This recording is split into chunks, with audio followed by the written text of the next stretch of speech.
¿no? O sea, prácticamente casi la totalidad de los cánceres gástricos están referidos al adenocarcinoma. Y en un 5% restante están los otros tipos de tumores de cáncer gástrico, como por ejemplo el linfoma gástrico, los tumores GIST, que son los tumores del estroma gastrointestinal, es decir, debajo de la subserosa, dentro de las capas del estómago, debajo de la subserosa, se desarrollan las células estromales, células mesenquimales, que también podrían desencadenar o desarrollar tumores o cáncer. A ese tipo de tumores se les conoce como tumores GIST o tumores del estroma gastrointestinal. Podrían haber sarcomas a nivel del tejido muscular del cáncer gástrico. Las células musculares lisas también podrían desarrollar una transformación maligna y generar sarcomas o liposarcomas gástricos, ¿no? Pero todos en conjunto, todo ese tipo de tumoraciones representan menos del 5%. Por ello es que esencialmente la charla está enfocada en el manejo del adenocarcinoma gástrico. Nuestra charla está básicamente enfocada desde el punto de vista netamente quirúrgico. Es decir, obviamente no voy a hablarles de la técnica operatoria, ni mucho menos. Igual, esto es una charla dirigida a estudiantes de medicina, no a residentes de cirugía. Obviamente la intención es que ustedes sí sepan cuál es el tratamiento, qué es lo que hacemos como parte del tratamiento, qué es lo que debemos hacer como parte del tratamiento quirúrgico, cuál es las reconstrucciones que tenemos que hacer en el tratamiento quirúrgico y lo más importante, cuál es el estadiaje, cómo es que tenemos que abordar a un paciente en el cual diagnosticamos de cáncer gástrico. Bueno, a modo introductorio, como les había adelantado, el cáncer gástrico es la neoplasia gastrointestinal más frecuente en el mundo. De todos los tumores del aparato digestivo, el cáncer gástrico constituye el cáncer de mayor incidencia y prevalencia a nivel mundial. Y cuando hablamos del término cáncer gástrico, nos referimos prácticamente al adenocarcinoma, ya que viene a constituir el tumor maligno gástrico más común y más frecuente. Representa el 95% de los tumores gástricos. Lamentablemente, el adenocarcinoma gástrico, por lo menos en nuestra realidad, casi siempre es diagnosticado en estadios evolutivos tardíos, cuando la infiltración del tumor va más allá de la submucosa e invade toda la pared gástrica. Vamos a separar o a definir dos conceptos, ¿no? Existe desde el punto de vista, uno de los principales factores de patogenicidad en el tema del cáncer gástrico es la invasión del tumor a nivel de la pared gástrica, ¿no? O sea, el tumor se inicia a partir de las células glandulares de la mucosa y poco a poco se va profundizando y puede abarcar todas las capas de la pared gástrica. Uno de los factores de patogenicidad viene a estar dada por esta invasión del tumor. Y existen dos tipos de cáncer o dos términos de cáncer gástrico. Uno es cuando el tumor solamente compromete la mucosa o parte de la submucosa, o sea, no va más allá de la submucosa. A ese tipo de tumoración se le conoce como early cancer o cáncer gástrico temprano.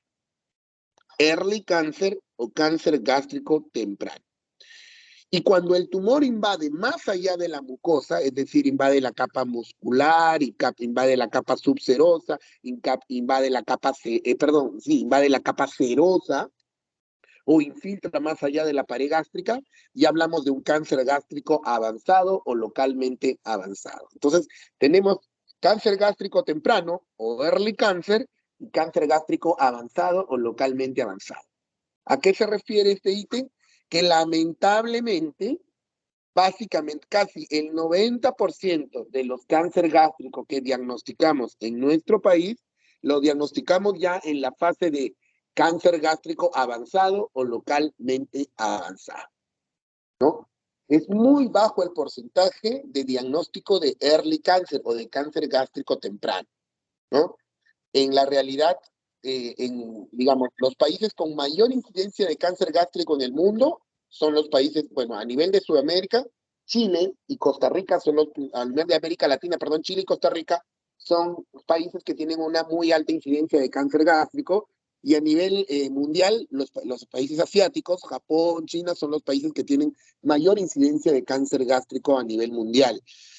En Japón, que podría ser considerado el país número 1 en cáncer gástrico, incidencia en cáncer gástrico, han logrado mejorar la mortalidad en el caso de pacientes con cáncer gástrico, obviamente basados en una mejor técnica operatoria, en un mejor tratamiento quirúrgico, pero sobre todo basados en un diagnóstico cada vez, o sea, han logrado diagnosticar con mayor frecuencia el early cancer o el cáncer gástrico temprano.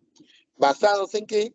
Basados en diagnósticos de screening, ¿no? Un diagnóstico de screening, digamos, es un diagnóstico que se hace a la población general para tratar de diagnosticar una enfermedad aunque se encuentre asintomática. Por ejemplo, nosotros cuando vamos a laborar en un centro hospitalario, ¿no? Los médicos, los psicólogos, todo aquel que entra en un establecimiento de salud a trabajar, de forma obligatoria nos tienen que tomar una radiografía de pulmones y hacernos un PPD, ¿no? Incluso creo que como estudiantes de medicina también exigen eso, como parte de un examen físico. Eso es un examen de screening para determinar que en un país que es endémico para una enfermedad podamos saber si padecemos la parte asintomática de la enfermedad.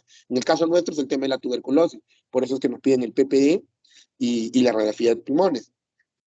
En el caso de Asia, de Japón, es obligatorio que todo paciente que va a trabajar para el Estado, después de los 35 a 40 años, es obligatorio que se hagan una endoscopía, así no tengan síntomas gastrodigestivos, con la intención de que puedan diagnosticar un early cancer o un cáncer gástrico temprano debido a la alta incidencia. Eso ha hecho que se diagnostique el early cancer o el cáncer gástrico en etapas tempranas y por lo tanto su supervivencia o su tratamiento sea efectivo con la cirugía. Un early cancer o un cáncer gástrico temprano, nosotros podemos garantizar al 100% la curación con la cirugía, sin la necesidad de que la cirugía sea radical. Muy bien, rápidamente, brevemente, algunas consideraciones anatómicas. El estómago tiene la forma de una J, es la porción del tubo digestivo diferenciada para recepcionar o recibir los alimentos, ¿no? Viene a ser la segunda zona donde se realiza la digestión alimentaria, la digestión se inicia en la boca y se continúa a nivel del estómago. Anatómicamente tiene divisiones y tiene regiones. Son 5 las regiones del estómago. Tenemos la región del cardia, que es la zona de la unión esófago-gástrica. Tenemos, voy a poner el puntero. Un ratito.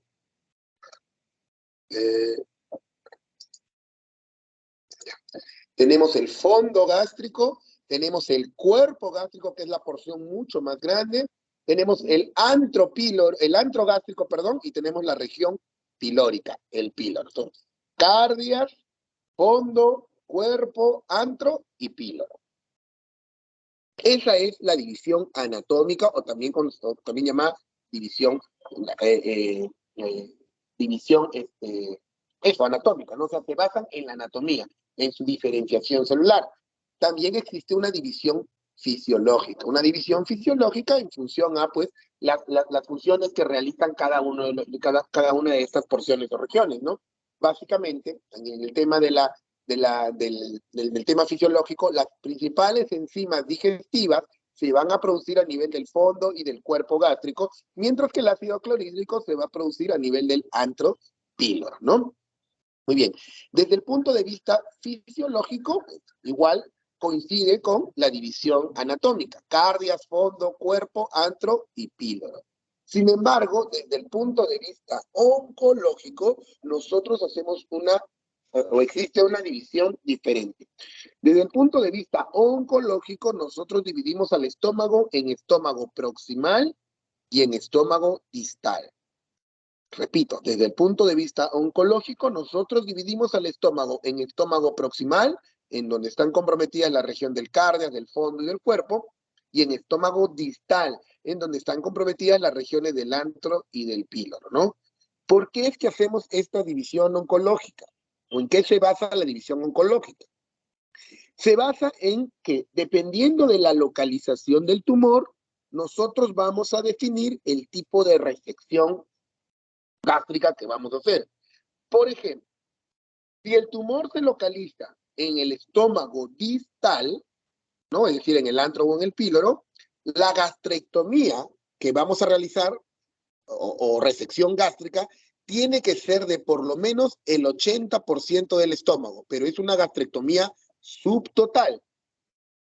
Repito, si el tumor se localiza en la región, en el estómago distal, la gastrectomía que vamos a hacer es una gastrectomía subtotal que comprometa solamente el 80% del estómago. Pero si el tumor se localiza en el estómago proximal, la gastrectomía que tenemos que hacer de forma obligatoria es total. Entonces, cáncer en el estómago distal, gastrectomía subtotal. Cáncer en el estómago proximal, gastrectomía total. Chicos, un minutito que me está entrando una llamada. Un minutito, por favor.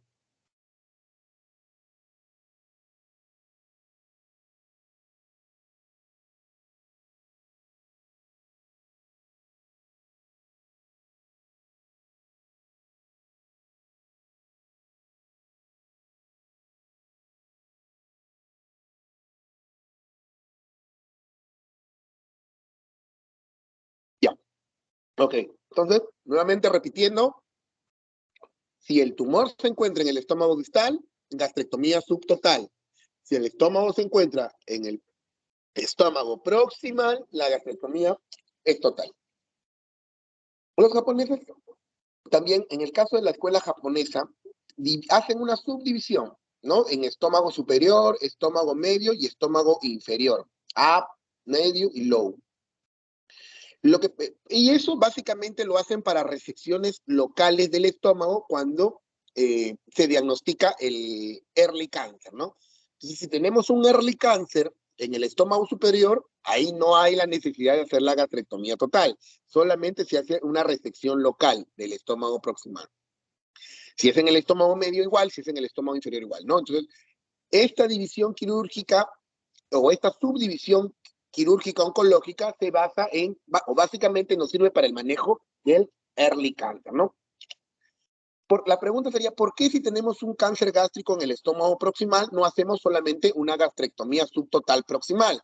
Lo que pasa es que la diseminación del cáncer gástrico siempre es de proximal a distal, es decir, y el margen quirúrgico que más nos preocupa siempre es el margen quirúrgico distal. Entonces, si tenemos un tumor aquí, sabemos que este tumor puede proliferar siempre hacia la zona distal del órgano.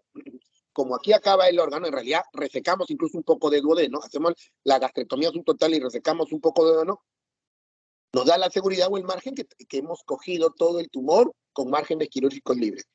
Si tenemos un tumor aquí, lo que nos debe preocupar es sobre todo el margen distal. Entonces le tenemos que dar la seguridad de que, que no vamos a dejar enfermedad residual macroscópica y por lo tanto lo único que nos garantiza de que el tumor del cuerpo no ha invadido el resto del estómago es haciendo una gastrectomía total. Un poquito de histología para recordar. Entonces, las capas de la pared gástrica, la mucosa, estas son las células glandulares de la mucosa, que son las que terminan transformándose en adenocarcinoma, la muscular mucosae, la submucosa. Si el tumor solamente compromete esta zona, no atraviesa la submucosa, estamos hablando de un early cancer o cáncer gástrico temprano.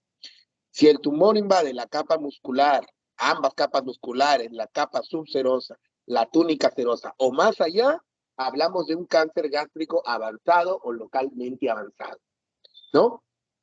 Que según las estadísticas a nivel mundial, normalmente o lamentablemente el diagnóstico o la incidencia de cáncer gástrico avanzado, localmente avanzado, es casi el 90%. Es decir, es más, en nuestro país, en el Perú, probablemente sea mucho más. Probablemente en nuestro país el 99% del diagnóstico del cáncer gástrico ya es cuando el tumor ha invadido más allá de la muscular mucosa. ¿Por qué? Porque el early cancer o cáncer gástrico temprano es asintomático o, si es que presenta síntomas, son síntomas muy inespecíficos, ¿no? No existe una característica clínica propia que te permita poder sospechar de un cáncer gástrico, ¿no? A veces simples,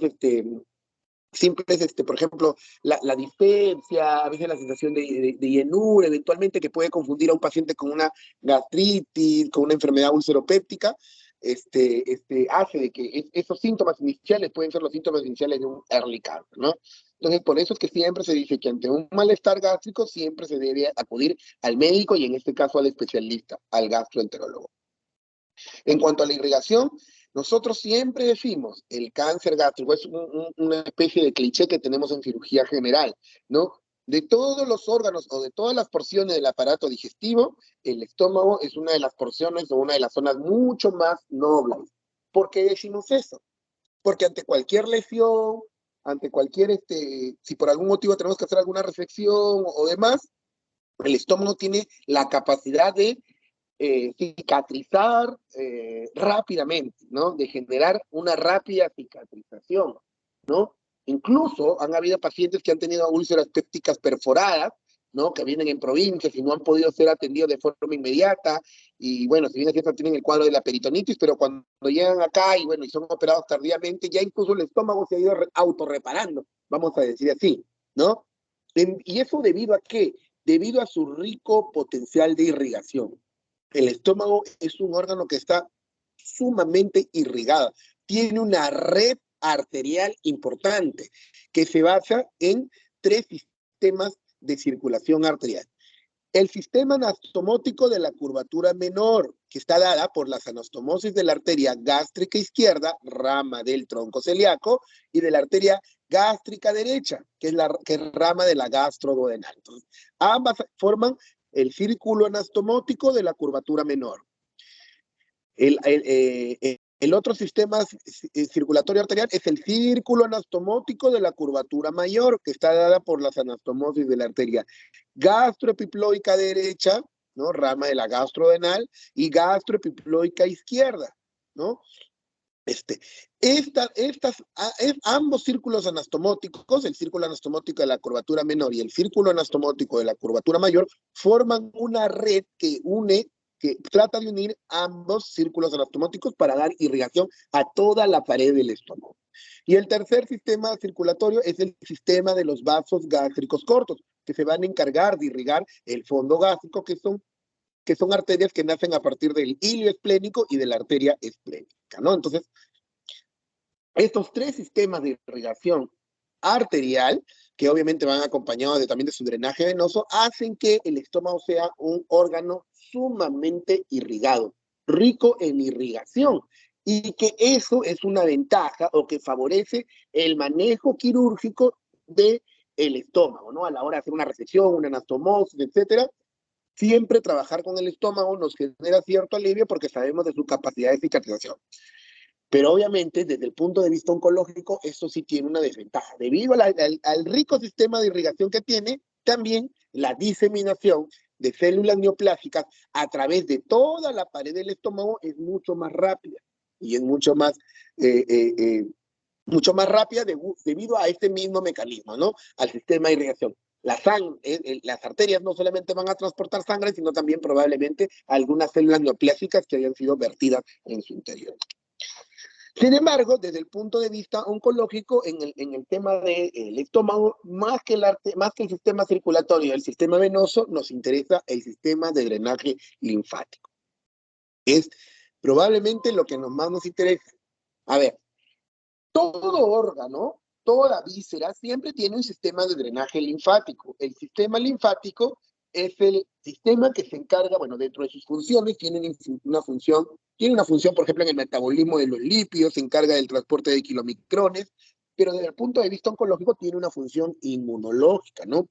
Básicamente se encarga de transportar los desechos tóxicos, se encarga de transportar los desechos de la inflamación, células muertas, células necróticas, células de apoptosis, también transporta algunas células proinflamatorias. Entonces, es un sistema de drenaje, básicamente, de residuos. Todo órgano o todo sistema tiene este sistema de drenaje anterior que va interconectado, ¿no? Entonces, por ejemplo, esto es como un sistema de residuo de basura, ¿no? Por ejemplo, nosotros en todas nuestras casas tenemos nuestros tachos de basura. Entonces, nosotros eliminamos nuestra basura y lo dejamos en nuestros tachos durante todo el día, ¿ya? Una vez al día, no sé si durante el día o las noches, esa basura la sacamos a la puerta de nuestra casa para que pueda pasar el camión recolector de la basura. El camión recolector de la basura recoge la basura de nuestras casas y lo lleva a un colector municipal. Y de este colector municipal existen otros camiones especializados que ya los llevan a los rellenos sanitarios para que puedan ser eliminados. Entonces, existen, como pueden ver ustedes, varias estaciones en donde nosotros vamos dejando nuestro, o por donde va pasando nuestra basurita.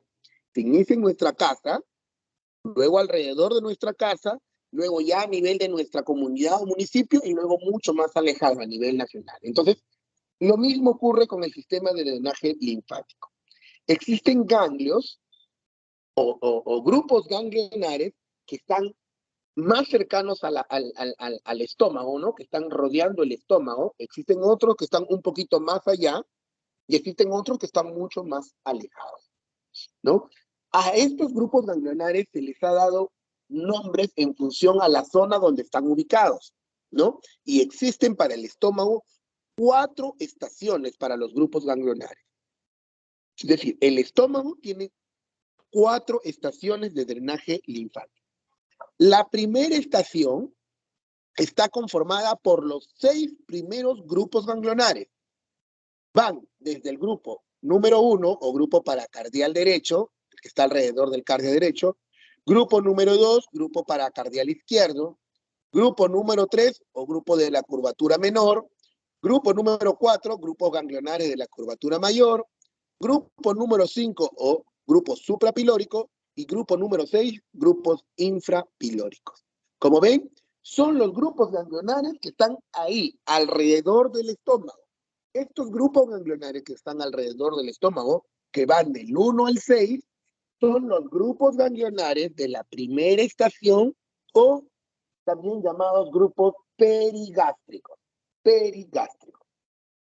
Después tenemos los grupos ganglionares de la segunda estación, que son los grupos ganglionares número 7, que son los grupos ganglionares que están alrededor de la arteria gástrica de izquierda, el grupo ganglionar número 8 que está alrededor de la arteria hepática, el grupo ganglionar número 9 que está alrededor del tronco celíaco, el grupo ganglionar número 10 que está alrededor del hilio esplénico, el grupo ganglionar número 12 que está alrededor de la arteria esplénica y el grupo ganglionar número 12 que está alrededor del ligamento o de la arteria hepato o gastroduodenal. Entonces, estos grupos de la segunda estación, como pueden ver, son los grupos que están en relación a las principales arterias que se van a encargar de la irrigación del estómago. Por eso es que a estos grupos de la segunda estación se les conoce como grupos ganglionares perivasculares. Entonces tenemos grupos ganglionares de la primera estación o grupos perigástricos y los grupos ganglionares de la segunda estación o también llamados grupos perivasculares. Luego tenemos los grupos ganglionares de la tercera estación que ya están mucho más alejados, ¿no? Básicamente son los grupos ganglionares que están en el resto de la zona abdominal, que son el grupo retropancreático, el grupo de la arteria mesentérica superior, el grupo de la arteria cólica media, los grupos ganglionares paraórticos, el grupo de la cara anterior del cabeza del páncreas, el número 17, y el número 18 del margen inferior de la cabeza del páncreas, ¿no? Entonces, el grupo ganglionar número 13 al número 18 ya son grupos ganglionares abdominales, ¿no? Que ya están mucho más alejados del estómago. Y los grupos ganglionares de la cuarta estación, que son los infradiafragmáticos, del yato esofágico, el paraesofágico del tórax inferior, el supradiafragmático y del mediastino posterior. Ya incluso están fuera de la cavidad abdominal, ya están a nivel del tórax, ¿no? Son grupos ganglionares de la cuarta estación. Desde el punto de vista oncológico, a nosotros lo que nos interesa es conocer los grupos y reconocer los grupos ganglionares de la primera estación y los grupos ganglionares de la segunda estación. Los grupos ganglionares de la primera estación, del 1 al 6, y los grupos ganglionares de la segunda estación, del 7 al 2. ¿Por qué? Porque la principal vía de diseminación del cáncer gástrico, además de la vía arterial, o sea, la vía arterial, el sistema circulatorio arterial, hace que el cáncer se disemine localmente, es decir, que infiltre a nivel de la pared. Pero el sistema de drenaje linfático hace que el cáncer se disemine por fuera del estómago, hacia otras zonas, hacia otras regiones. Y nosotros, cuando hablamos de cáncer gástrico avanzado o localmente avanzado, Lamentablemente, hace un ratito le señalé, ¿no? Si hablamos del cáncer, del early cáncer o del cáncer gástrico temprano, categóricamente podemos afirmar que la cirugía va a ser curativa, que con el 100% de seguridad, con la resección tumoral, vamos a lograr curar al paciente. Pero en el cáncer localmente avanzado o avanzado, no podemos afirmar lo mismo, lamentablemente. Cuando hablamos de cáncer gástrico avanzado o localmente avanzado, hablamos de una cirugía con intención curativa. No podemos hablar o afirmar, no podemos afirmar categóricamente de una cirugía curativa.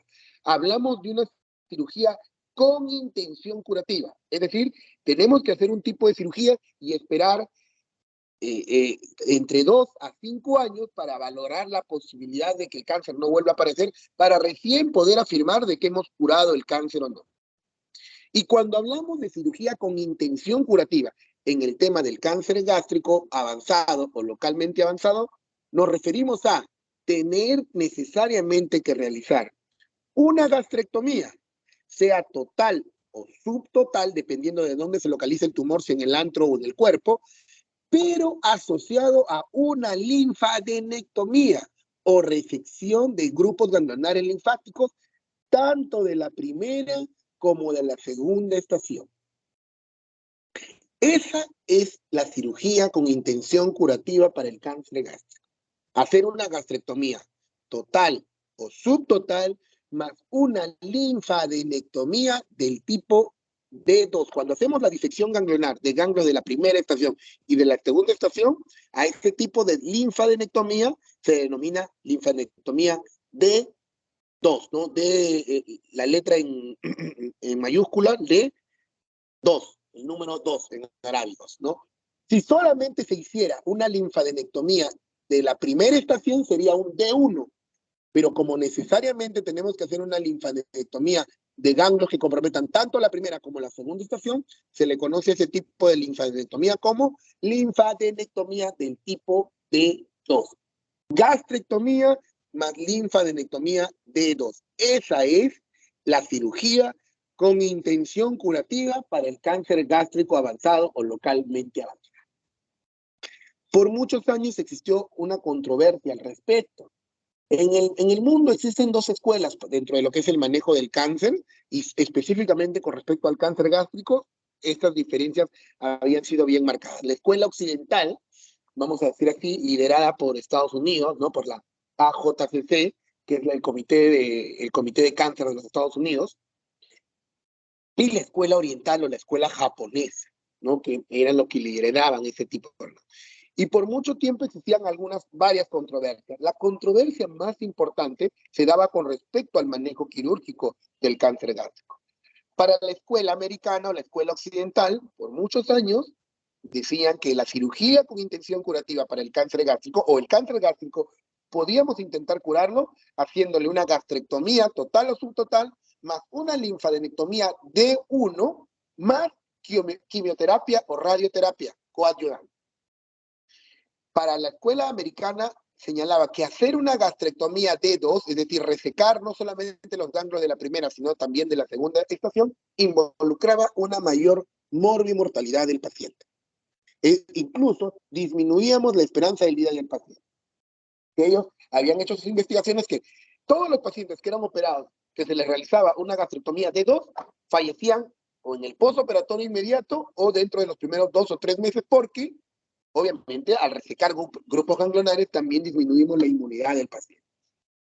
Sin embargo, la escuela japonesa decía todo lo contrario, que la única cirugía con intención curativa era hacer una gastrectomía tanto de grupos ganglionares, tanto de la primera como de la segunda estación, lo que era lo único que podía garantizar la posibilidad de diseminación del cáncer gástrico. Y que incluso si hacíamos una gastrectomía D2, ya quizás no iba a ser necesario hacer ni quimioterapia ni radioterapia. Y ellos decían de que la mortalidad en el cáncer gástrico o en el paciente con cáncer gástrico que se le hacía una linfadenectomía D2 dependía de la curva de aprendizaje del cirujano. Es decir, que no dependía no dependía de características del paciente, sino de características del cirujano. O sea, prácticamente decía de que ellos eran mejores cirujanos. el tiempo terminó dando la razón a la escuela japonesa, ¿no? El tiempo terminó dando la razón a la escuela japonesa, porque finalmente, ya más o menos eran unos 10 o 15 años aproximadamente, la escuela occidental o el mundo occidental, nosotros, bueno, tomábamos siempre, vamos a decir así, como principal fuente de información o no, o asumíamos o adquiríamos los protocolos y las guías de la escuela occidental para el manejo del cáncer gástrico. Nosotros, bueno, hasta hace unos 15 o 20 años probablemente aquí en nuestro hospital se hacía gastrectomía de uno, nada más. Y la mortalidad, de todas maneras, ya la curación, ya no, ni casi, eran muy pocos pacientes o casi ninguno llegaba a los 2 años. Dentro de los 2 primeros años fallecían, porque dejábamos enfermedad residual, ¿no? Y bueno, finalmente, el mundo occidental aceptó lo que decía la escuela japonesa, ¿no? Y bueno, y nosotros también entendimos que tenía que ver con el tema de curva de aprendizaje, porque sí es cierto que disecar los grupos ganglionares alrededor de las arterias es una cirugía mucho más compleja, es una cirugía con mucha más posibilidad de complicación. Es una cirugía que a veces, por ejemplo, al resecar los grupos ganglionares 10, lesionamos un poquito la arteria esplénica y tenemos que hacerle esplenectomía. Y eso disminuye un poco la inmunidad. Pero obviamente el desarrollo del aspecto nutricional, el uso de inmunonutrientes en el cáncer gástrico, cuando hablamos de la clase de nutrición y cirugía, hablamos de los inmunonutrientes, todo eso, y obviamente en la curva de aprendizaje, ¿no? Ya hemos aprendido a hacer cada vez más linfadenectomía de dedos, ha hecho que ya en el mundo occidental se acepte ese concepto, que ya hoy es básicamente un dogma en todo lo que es patología quirúrgica del estómago. Podrán ver muchas controversias, pero en la actualidad esta ya no lo es más.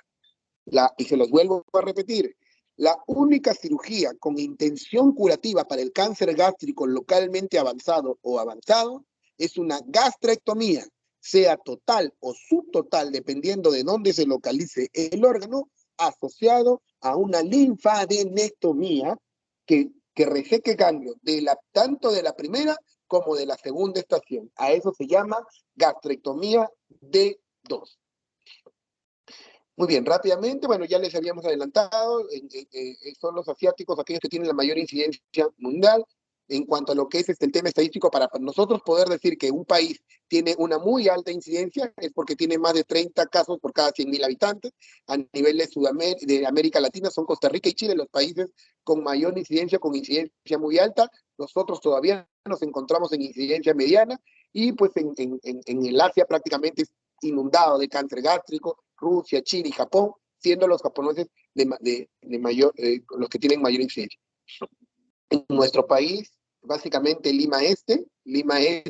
tema del Agustino, San Juan de Gacho son uno de las zonas de Lima en donde hay más cáncer gástrico, y por eso es que, bueno, nuestro hospital, o el Hospital Hipólito Unanue, nosotros recibimos una buena cantidad de pacientes con cáncer gástrico que tenemos que manejar.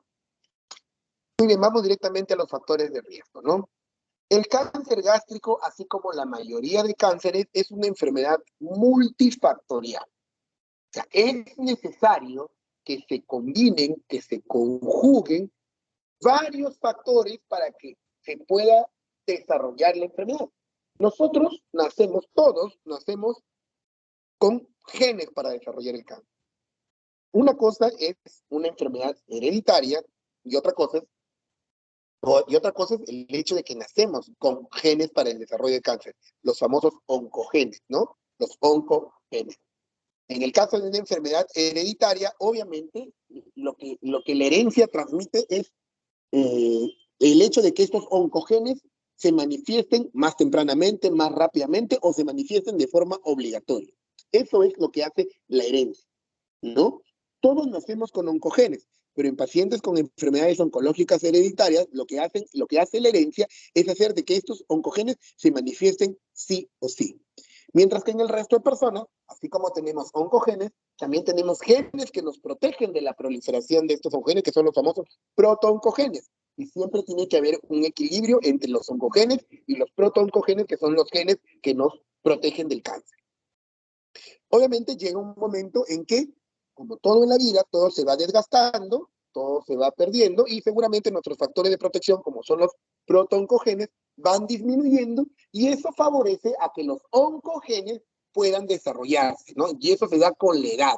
Por eso es que siempre la edad, va a ser un factor de riesgo importante para el desarrollo de cualquier tipo de cáncer. Y en el caso del cáncer gástrico no es la excepción. En el caso del cáncer gástrico, también la edad constituye un factor de riesgo para el desarrollo de cáncer gástrico. Pero la edad no va a ser el único, no quiere decir que todos los que vamos a envejecer vamos a desarrollar cáncer gástrico. Obviamente que no. Como les repito, tiene que haber una serie de factores asociados para hacer de que estos oncogenes se puedan desarrollar, ¿no? Dentro de los factores demográficos o ambientales que conocemos están la edad, el género masculino. Se dice que por cada 3 varones son 2 las mujeres que desarrollan cáncer gástrico. Es decir, la incidencia es de 3 a 2. Hay una ligera ventaja para los varones. La clase social baja, pero esto esencialmente está asociado a la falta de agua potable, ¿no? Probablemente en las zonas las zonas, vamos a decir así, de los cerros, o donde no hay las posibilidades de que haya agua o agua potable. Por lo tanto, generalmente ellos manejan aguas estancadas, aguas en cilindros, aguas en cisternas, y eso favorece, al no ser un agua potabilizada, eso favorece a que una bacteria, que es un factor biológico, que es el factor biológico más importante, se desarrolle, prolifere o infecte el aparato digestivo. Nos referimos específicamente al Helicobacter pylori, ¿no? Si vives en una zona en donde no hay agua, seguramente tus alimentos los lavas con agua no potable, en esa agua no potable vive el Helicobacter pylori, consumes el Helicobacter pylori, te infectas de Helicobacter pylori, y el Helicobacter pylori, dentro de los muchos espectros de enfermedad ulceropéptica que desarrolla, porque puede desarrollar gastritis superficial, gastritis eritematosa, gastritis putiforme, son muchos los tipos de gastritis que puede desarrollar el Helicobacter pylori. Particularmente puede desarrollar un tipo de gastritis que se conoce como la gastritis crónica atrófica, que es considerada una lesión premaligna, porque la gastritis crónica atrófica va a dar lugar a un cambio anatomopatológico que se le conoce como metaplasia intestinal, es decir, las células glandulares del estómago cambian su morfología, cambian su anatomía, simulan a las células del intestino delgado, y a eso se le conoce como metaplasia intestinal, que es el preámbulo para el desarrollo de un crecimiento exagerado, de una displasia y la posterior transformación maligna en cáncer. Entonces, gastritis crónica atrófica conlleva la metaplasia intestinal, vamos de más grave. La falta de agua potable, no, la clase social baja genera falta de agua potable. La falta de agua potable genera infección por Helicobacter pylori. El Helicobacter pylori va a desarrollar gastritis crónica atrófica. La gastritis crónica atrófica desarrolla metaplasia intestinal. La metaplasia intestinal desarrolla displasia.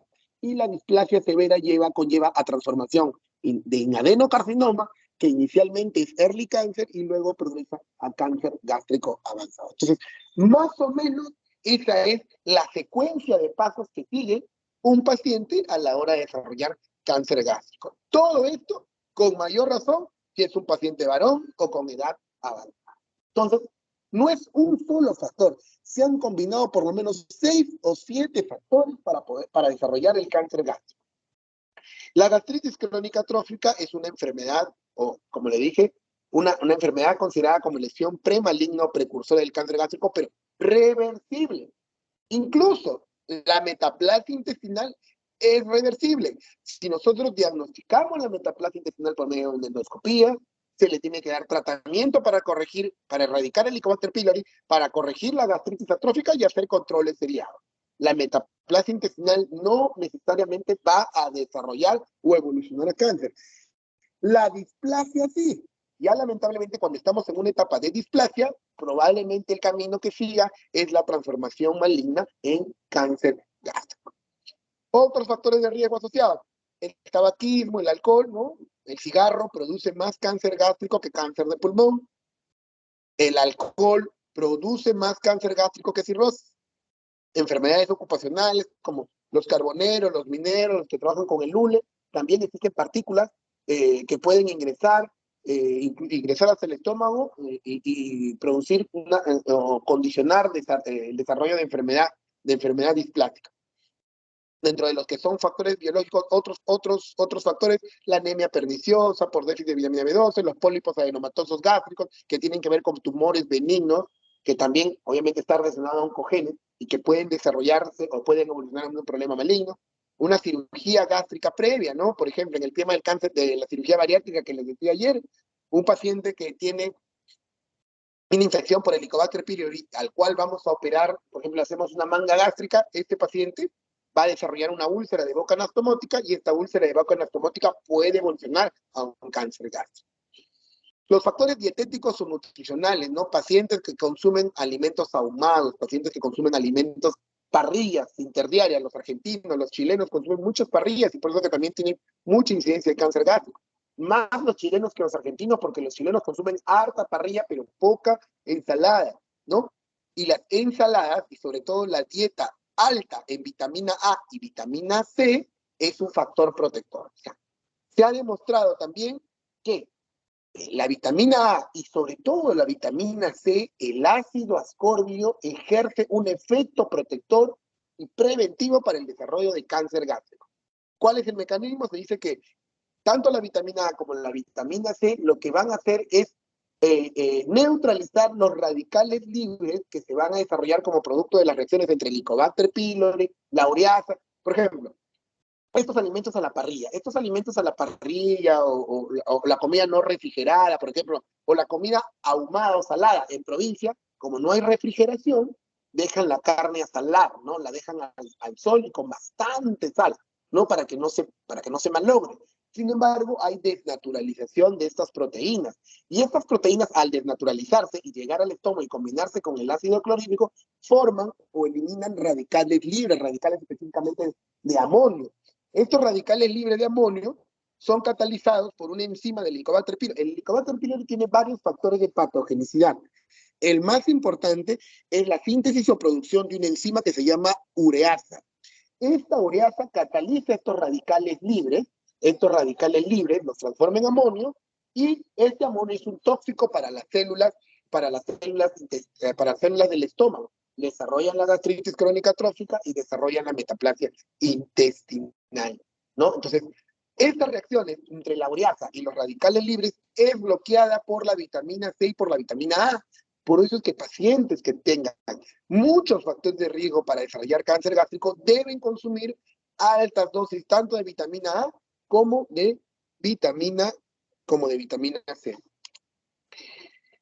Bueno, básicamente es un resumen sobre una mucosa normal, ingresan varios factores, factores dietéticos, la infección por Helicobacter pylori, factores ambientales, predisposición genética, que terminan desarrollando una gastritis crónica trófica, una metaplasia intestinal, y esto conlleva al cáncer gástrico. Dentro de los factores de patogenicidad que existen en el Helicobacter pylori, el más importante es la ureasa, que hidroliza la urea, que es parte de la desnaturalización de las proteínas en dióxido de carbono y amonio. Y es este amonio el que es considerado tóxico para las células de la mucosa gástrica y que conlleva a su transformación maligna.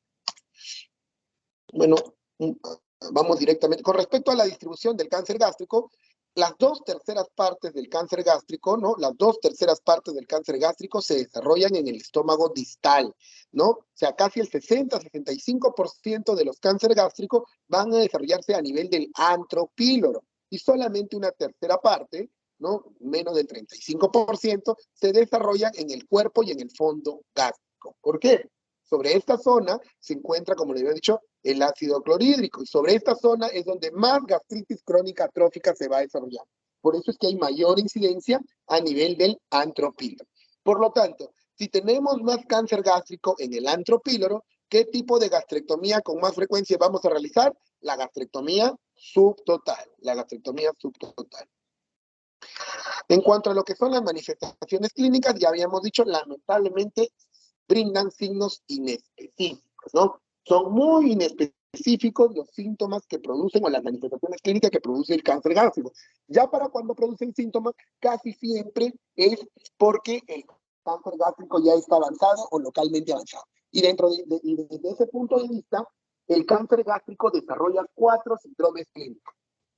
Uno, el síndrome de hemorragia digestiva alta, es decir, son pacientes que debutan con melenias o con hematemesis, vómitos sanguinolentos, ¿no? Entonces, un síndrome de hemorragia digestiva alta es uno de los síndromes con los cuales, probablemente uno de los más frecuentes, con los cuales debutan los pacientes con cáncer gástrico. Un síndrome anémico, obviamente, la hemorragia digestiva alta va a desarrollar anemia. Incluso hay circunstancias en donde el paciente, el único síntoma que manifiesta es una anemia. De repente un paciente, ¿no?, mayor de 50, 60 años, que se siente cada vez más cansado, ¿no? Se hace un examen de control y se le encuentra una anemia. Y dicen, pero qué raro, ¿de dónde? Si no estoy sangrando, es varón, no, ¿de dónde? ¿Por qué está perdiendo sangre? ¿No?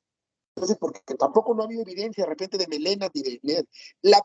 Cuando existe una anemia oculta, la principal fuente de pérdida de sangre, obviamente microscópica, es el aparato digestivo. Y dentro de los órganos que generan pérdidas insensibles de sangre está el estómago en primer lugar y el colon en segundo lugar. Es decir, cuando tenemos una anemia y no tenemos una causa aparente de sangrado, es obligatorio o mandatorio hacer primero una endoscopía y segundo una colonoscopía para determinar si hay punto de sangrado.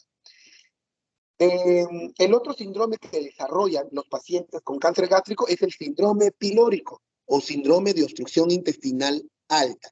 El síndrome pilórico se caracteriza por la presencia de náuseas y vómitos postprandiales, pero vómitos postprandiales tardíos. Es decir, el paciente, por ejemplo, el día de hoy almuerza su arroz con pollo, hoy día sábado, y de repente el día lunes le dan ganas de vomitar, náuseas, vómitos, y vomita el arroz con pollo que consumió hace 2 días.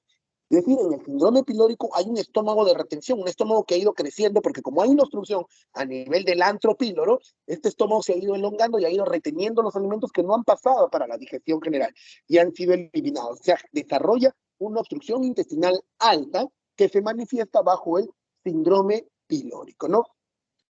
Y ya en fases más avanzadas, el síndrome consuntivo, ¿no?, que se caracteriza por la pérdida de peso, ¿no? Un paciente con cáncer gástrico, dentro del primer mes o en los primeros 2 meses, pierde rápidamente de peso. Entonces, los 4 síndromes que con mayor frecuencia se desarrollan en el cáncer gástrico son síndrome de hemorragia digestiva alta, síndrome anémico, síndrome pilórico y síndrome consuntivo. Existe un quinto síndrome que es el síndrome tumoral, es decir, cuando se logra palpar una masa dentro del abdomen. Obviamente, si ya logramos palpar una masa a través de la pared abdominal, es porque probablemente el cáncer gástrico ya esté muy, muy avanzado. Y es importante reconocer los signos de metástasis o los signos de enfermedad muy avanzada. Ojo, no es lo mismo hablar de enfermedad o cáncer gástrico avanzado y localmente avanzado, ¿no? Ambos son términos que todavía pueden ser manejados quirúrgicamente, pero una cosa es hablar de cáncer gástrico avanzado o localmente avanzado y otra cosa es hablar de cáncer gástrico metastásico. La metástasis por cáncer gástrico es cuando la enfermedad se ha diseminado, pero ya a distancia, ha saltado brechas. Cuando hablamos de un cáncer gástrico avanzado, localmente avanzado, es un cáncer gástrico que a partir del estómago, vamos a decir así, está progresando. O sea, sigue el camino, avanza, atraviesa todas las paredes, puede comenzar de repente a avanzar hacia las zonas aledañas del estómago, ¿no? Ya es un cáncer avanzado, pero que está avanzando, no sé cómo explicarle, que está avanzando de forma consecutiva, paso a paso. Pero un cáncer gástrico metastásico es un cáncer que el tumor del estómago saltó automáticamente hasta el hígado, o saltó hasta el ovario, o saltó hasta el peritoneo. O sea, es una enfermedad que lamentablemente cuando hablamos de metástasis ya es una enfermedad incurable. No podemos ofrecerle ningún tipo de tratamiento con intención curativa. El cáncer gástrico metastásico o la metástasis en cáncer gástrico ya es una enfermedad avanzada. Cuando un paciente, ustedes que llegan a su consultorio, tienen un paciente con sospecha de cáncer gástrico y encuentran signos de metastización, ¿no? Encuentran los signos de metastización, lamentablemente el paciente ya no es tributario para manejo por cirugía. A donde tienen que derivarlo o referirlo es directamente o a oncología o a un servicio de paliativos, ¿no? Dentro de los signos de metástasis tenemos la ascitis, la adenopatía clavicular izquierda o el famoso ganglio de Virchow, que es un ganglio que se localiza encima de la clavícula izquierda, es como una pelota, como un limón. La adenopatía axilar izquierda o nódulo de Irish, el nódulo umbilical o nódulo de la hermana María José, una masa tumoral al tacto rectal, nódulo de Blumberg, y los ovarios aumentados de tamaño, que es la metástasis del cáncer gástrico que llega al ovario y desarrolla un tumor con nombre propio que se conoce como el tumor de Krukenberg. El tumor de Krukenberg es un tumor de ovario desarrollado a partir de un cáncer gástrico metastásico, ¿no? Acá tenemos el nódulo umbilical o nódulo de la hermana María José, que es como un limoncito, como un jazz, como una hernia que se desarrolla en el ombligo con estas características. El famoso ganglio de Virchow. A todo paciente con cáncer gástrico tienen que examinarle de todas maneras el cuello y valorar la presencia o ausencia de este ganglio. Esto es una de todos los síntomas de metización, probablemente sea el más frecuente, ¿no? El ganglio de Virchow. Si ustedes encuentran un ganglio de Virchow, lamentablemente el paciente ya no es tributario de cirugía. El nódulo de Irish, que es el ganglio axilar izquierdo. Ya habíamos adelantado, hablar de cáncer gástrico prácticamente es hablar del adenocarcinoma gástrico en casi el 95% de los tipos. También existe el linfoma gástrico, los tumores GIST, ¿no? Y otros tipos de tumores con mucha menor incidencia, ¿no? De estos tumores, vamos a hablar de estos tres, rapidito, el adenocarcinoma gástrico, su tratamiento, su manejo siempre es quirúrgico, salvo que sea metastásico, ¿no? Salvo que sea metastásico. Si el cáncer gástrico es metastásico, ya no es quirúrgico, pero el adenocarcinoma gástrico es quirúrgico. De los tres tipos de tumores que existen, lamentablemente el adenocarcinoma gástrico es el, vamos a decir así, el de un pronóstico mucho peor, no podemos garantizar la curación. El linfoma gástrico es un cáncer gástrico maligno que se desarrolla a partir de las células, de las células linfáticas de la pared gástrica. Su tratamiento no es quirúrgico, el tratamiento es quimioterápico, ¿no? Se basa en la quimioterapia y la radioterapia y tiene muy buena respuesta y muy buen pronóstico con el manejo de quimioterapia y radioterapia. Mientras que los tumores GIST son tumores gigantes, son tumores de naturaleza maligna, pero de aspecto benigno. ¿Por qué? Pero de comportamiento benigno, perdón. ¿Por qué decimos de comportamiento benigno? Porque son tumores que pueden llegar a crecer, pues, una barbaridad. Hemos sacado tumores del tamaño de una pelota en la barriga, o sea, que parecía que el paciente estaba gestando, ¿no? Y que a pesar de tener un crecimiento tan grande, no llegan a ser metástasis o hacen con una muy baja incidencia de enfermedad metastásica, ¿no? Y con la cirugía podemos garantizar un tratamiento exitoso y curativo, ¿no? Entonces, de esos tres tipos, lamentablemente, el de peor pronóstico, el de más difícil manejo es el adenocarcinoma gástrico. Los linfomas, desde el punto de vista, vamos avanzando chicos, desde el punto de vista microscópico, ¿no? La clasificación de los adenocarcinomas desde el punto de vista microscópico. Existen dos tipos según la clasificación de Lauren para el cáncer. Existen muchas clasificaciones, la clasificación más conocida, más difundida, que manejan casi la mayoría de sociedades de cáncer en el mundo, es la clasificación microscópica de Lauren para el cáncer, al adenocarcinoma. Y tenemos dos tipos de cáncer. El cáncer gástrico de tipo intestinal, o también conocido como un cáncer gástrico ambiental, digamos, es el más común, el que tiene las características, vamos a decir así, habituales de un cáncer gástrico, ¿no? Que aparece más se incrementa con la edad, en mayor proporción de los hombres y mujeres, tiene una lesión premaligna como es la gastritis atrófica y la metaplasia intestinal, ¿no? Afecta a los pacientes de la con grupo sanguíneo O positivo, ¿no? Vamos a decir así, el cáncer epidémico, el cáncer que tenemos siempre.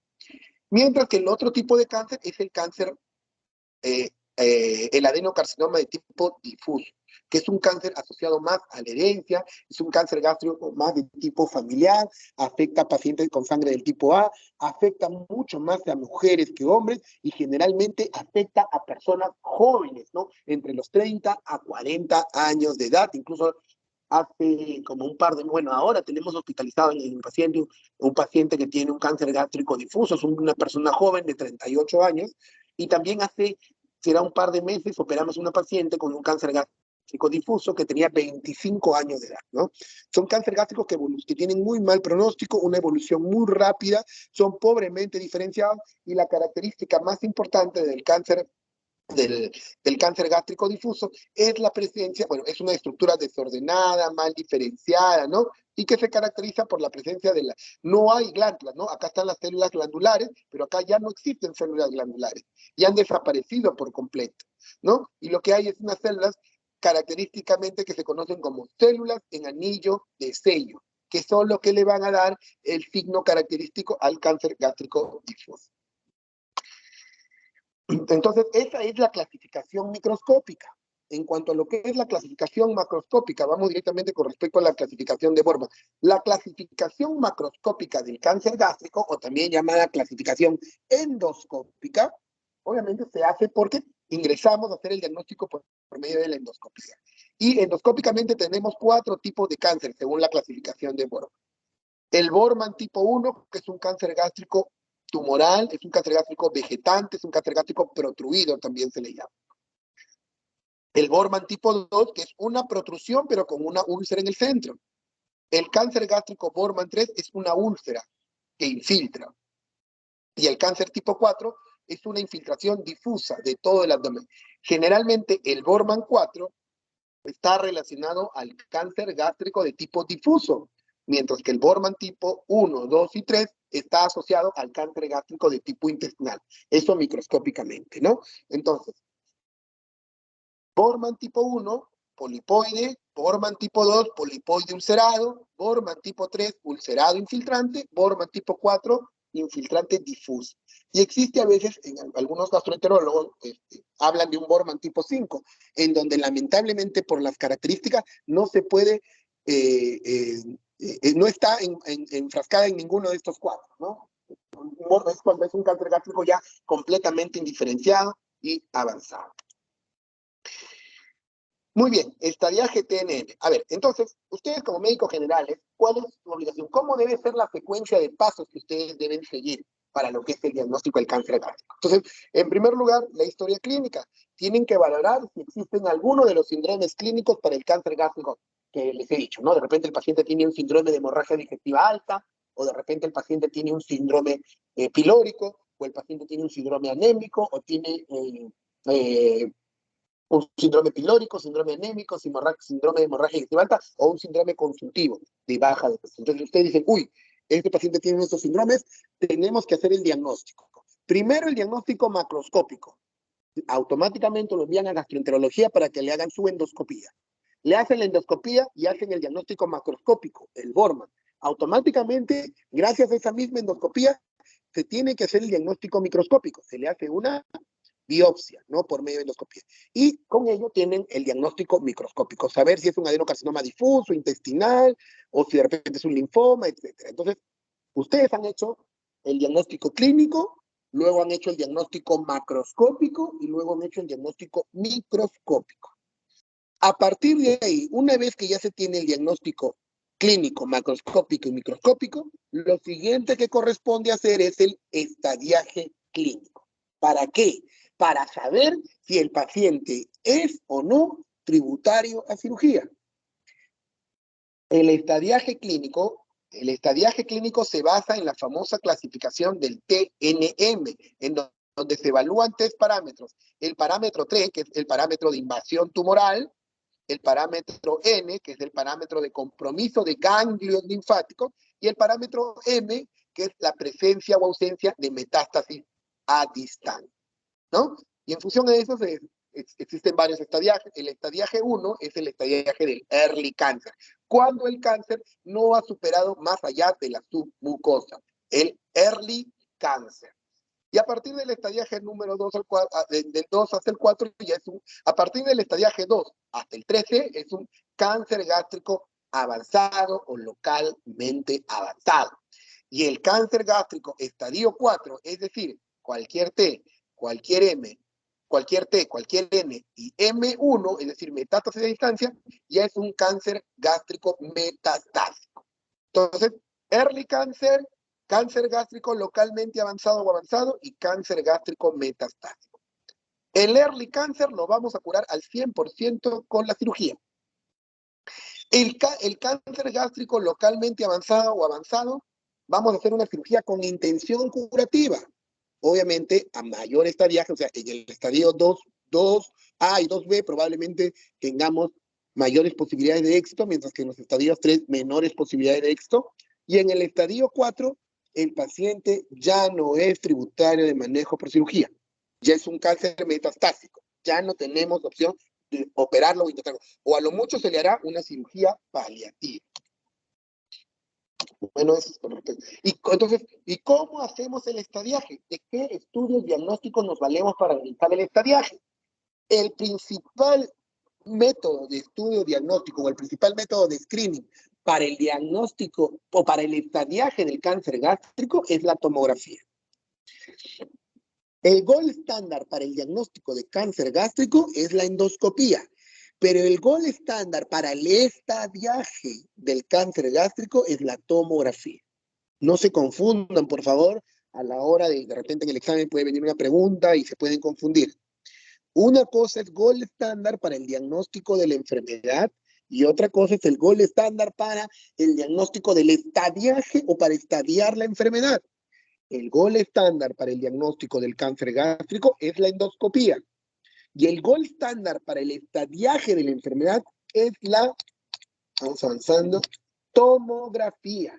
La tomografía nos permite valorar, sobre todo cuando hacemos una tomografía con contraste oral, la profundidad del tumor, ¿no? Podemos ver una gran masa tumoral que prácticamente obstruye la luz del estómago, o un engrosamiento concéntrico de una porción del estómago, ¿no?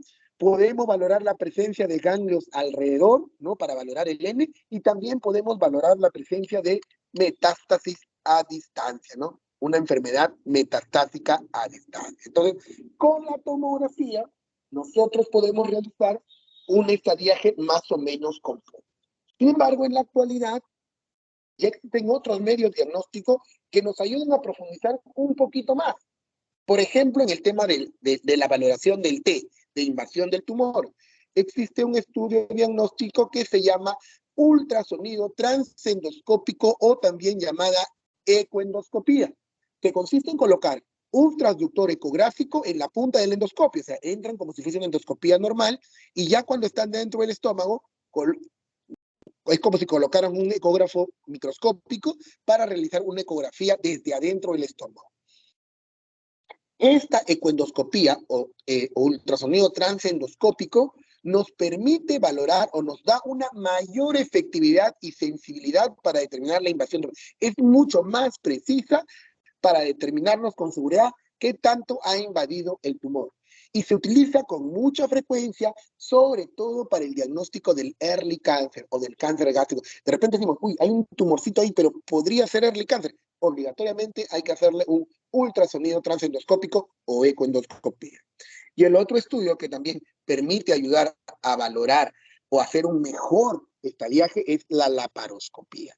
La laparoscopía tiene la ventaja de poder diagnosticar de repente tumores muy pequeñitos que por tomografía no se han podido ver en el hígado, pero sobre todo su valoración más importante de la laparoscopía es el que puede diagnosticar implantes peritoneales o carcinomatosis, que es muy, muy difícil de diagnosticar por medio de la tomografía. Entonces, la tomografía es el gold estándar porque con ese solo examen podemos obtener mucha información para el estadiaje. Pero si queremos ser un poquito más precisos, podríamos hacerle, además de la tomografía, un ultrasonido transendoscópico para ver la valoración de la profundidad del tumor o una laparoscopía para ver la posibilidad de compromiso peritoneal. Muy bien. Entonces, el tratamiento más importante es la resección quirúrgica. La cirugía es la base del tratamiento. Y como ya les señalé, el tipo de gastrectomía va a ser subtotal o total, dependiendo de dónde se localice el tumor. Si el tumor está en el estómago distal, la gastrectomía será subtotal. Si el estómago está en la región proximal o en el estómago proximal, la gastrectomía tiene que ser total o también llamada gastrectomía proximal, pero es gastrectomía total. Los márgenes quirúrgicos que tenemos que decir, es decir, aquí está el tumor y tenemos que tener un margen de tejido sano, tanto a nivel proximal como a nivel distal. A eso se llama márgenes quirúrgicos. Los márgenes quirúrgicos libres tienen que ser mínimo de 4 a 5 centímetros, ¿no? La gastrectomía distal, subtotal o total, generalmente para tumores del tipo T1 a 3, bueno, esto ya es básicamente para el tema de criterios o principios quirúrgicos para el cirujano.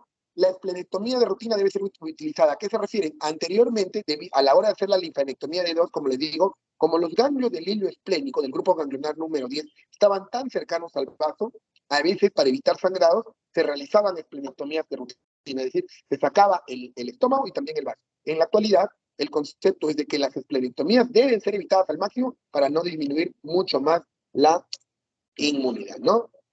En cuanto al tipo de resección, entonces, ¿cómo? Entonces, vamos a hacer una gastrectomía subtotal más una linfadenectomía de dos.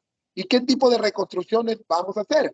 Existen, bueno, existe un término que se llama Billroth. Billroth es una reconstrucción o una anastomosis del estómago con el intestino. El Billroth 1 es una anastomosis de estómago con duodeno y el Billroth 2 es una anastomosis de estómago con yeyuno. Para el manejo del cáncer gástrico siempre hacemos Billroth 2, es decir, anastomosis del estómago con el yeyuno. No hacemos anastomosis con el duodeno, siempre es Billroth 2. Y el Billroth 2 puede ser hecho en dos formas. Un Billroth 2 en ASA o un Billroth 2 en Y de Rux. Generalmente hacemos un Billroth 2 en Y de Rux cuando la gastrectomía es total, cuando hemos sacado todo el estómago y subimos un asa de yeyuno a anastomosar al esófago. Pero cuando la gastrectomía es subtotal, generalmente hacemos una gastro-yeyuno anastomosis o Billroth 2 en asa, ¿no? Igual acá, ¿no? Una gastrectomía subtotal, en donde, bueno, en este caso, el Billroth 1 hacen cuando hacen resección local. En realidad, la escuela japonesa es la que está proponiendo tratar de hacer un Billroth 1, y que indican que es mucho más fisiológica. Sin embargo, el duodeno es retroperitoneal, y es muy difícil tratar de poder levantarlo. Generalmente, lo que ocurre, lo que podemos hacer es descender el estómago, pero en general no se hace Billroth 2 para el cáncer gástrico, por lo menos no en la escuela occidental. Lo que hacemos es Billroth 2, anastomosis con el yeyuno, que generalmente son anastomosis, si es gastrectomía subtotal, es una anastomosis en asa, ¿no? El término isoperistáltico o antiperistáltico en realidad tiene que ver con un tema más ya para especialistas, ¿no? Y cuando hacemos gastrectomía total, la anastomosis también es de esófago con yeyuno, es un Billroth 2, pero aquí es en Y de Rux. Muy bien, creo que eso era todo. Bueno, ahí les voy a dejar la lámina en la diapositiva. Muy bien, chicos, dudas, preguntas. Una vez más, como siempre, nos hemos pasado, o me he pasado del tiempo, ya casi son las 9 de la mañana. Dudas, preguntas, consultas.